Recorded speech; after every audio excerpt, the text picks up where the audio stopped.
never floated through a tunnel or saw a blinding light. The instant Don Piper died, he went straight to heaven's gate. And 90 minutes later, he came back. Don Piper was killed instantly when the tractor trailer hit his Ford Escort head-on, crushing the small car. He was pronounced dead at the scene.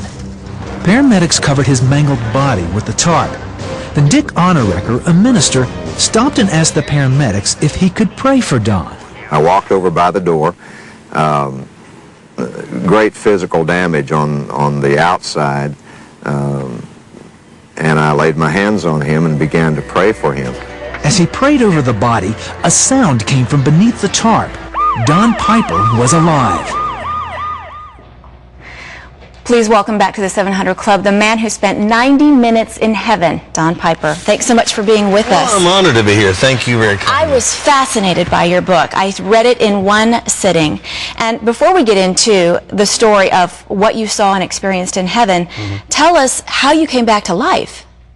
Well, a man was praying for me. You saw Dick Honorecker.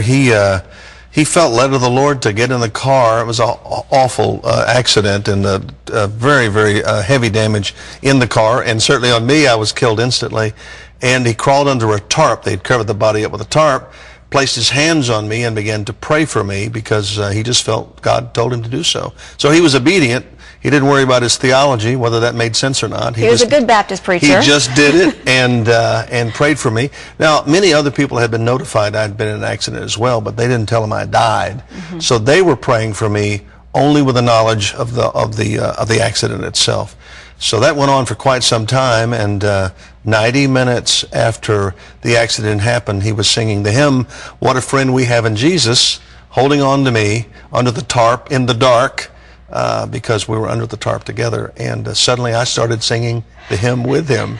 And he got out of the car really fast because he was very frightened and excited. Because a dead man was singing with him again. The dead man was singing, that's exactly right. Now, what did you experience during those 90 minutes?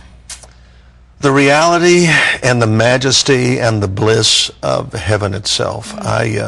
To be absent from the body is to be present with the Lord for those who know Him and love Him. And that's exactly what I experienced. I was surrounded by people I had known and loved in life who had preceded me. Every single one of them had had a spiritual impact on my life. So here I was now surrounded by these people, some relatives, some friends, some teachers, but every one of them had influenced me for Christ by telling me about Jesus, taking me to church, living a Christ-like life in front of me, and they were all around me and they looked really, really good. If you want to look good, heaven is the place you want to be. And they were all perfect in every way, blemishless, as was I. I mean, I was very mangled in the automobile accident back on earth, but I didn't have a scratch on me in heaven. I believe the only one in heaven with scars is Jesus, to remind the rest of us of how we got there. So I saw these people, and there were magnificent gates. There were indeed golden streets. There was incredible music, not only in quality, but quantity. I've never heard such music before or since. Heaven is the most real thing I've ever experienced in my existence. And we read in the Word about gates of pearl and streets of gold, and that we will spend our time worshiping the Lord. You know, if you talk to a teenager, I spend a lot of time serving and ministering with teenagers, and they think, well, we're just going to sit around and sing all the time? Oh, no. And they probably have no idea of what you experienced from the music. Heaven is an incredibly active place. I mean, imagine one of the things that you do is greet the people who come after you. What a wonderful thing that is.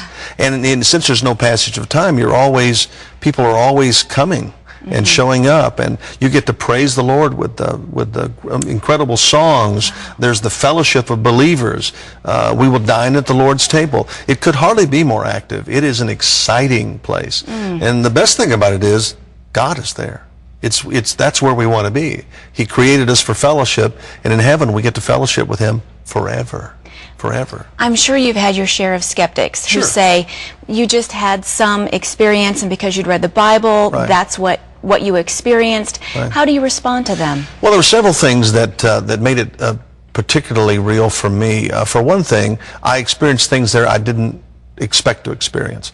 I even saw people there I didn't expect to see there. Really? And so in a very real sense, there were a lot of things that happened while I was there that exceeded anything I had ever read or even thought about before it happened. So it became an even more real experience than what I would have imagined if I were imagining it.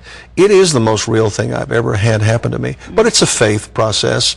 You're not going to convince somebody about the reality of heaven unless you convince them about the reality of Christ. And of course we know he lived, and he's the only way to go there. So because I knew him, when the truck hit me, I went to heaven because I knew the way. Jesus is the way. That's what he said. When they asked him, how do we get to heaven? He said, I am the way. So I went because I knew the way. You can go too. Well, everybody can. Your book has been tremendously popular, over 1 million copies sold, New York Times bestseller. Right. Why do you think people resonate with your story? Why are they so fascinated with heaven? They're looking for hope. People want hope in this life and in the life to come. And both of my books have been about not only heaven and the reality of heaven, that you could go there, but having a meaningful life until you go there. You know, and so people are looking for that eternal hope, but they're also looking for hope now. Many people have gone through extraordinary difficult times, a tragedy, a loss, a disaster, and they're wondering, how do I get through this life? And I want to give them hope about that too. I had to figure that out because I had 34 operations, was in a hospital bed for 13 months, and I needed some hope about the rest of my life. And so in a very real sense, that's what I'm trying to do.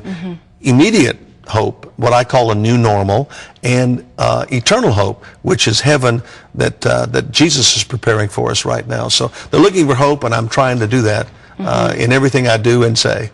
Well, your recovery afterwards was certainly not a cakewalk. You had tremendous recovery and pain to deal with. But how did that experience of heaven change your life once you were back among the living? Well, I often say that if you know where you're going, it ought to make the journey easier. And if we're Christians, we know where we're going. We know how it turns out. I was watching a football game the other day that had already been played. It was a replay of a football game. That sounds pretty desperate, doesn't it? But I wanted to see how they got to the end. You know, we know what the end of our life is if we're Christians. We know where we're going. Shouldn't that make the journey easier, even if we go through difficult and in some cases tragic experiences?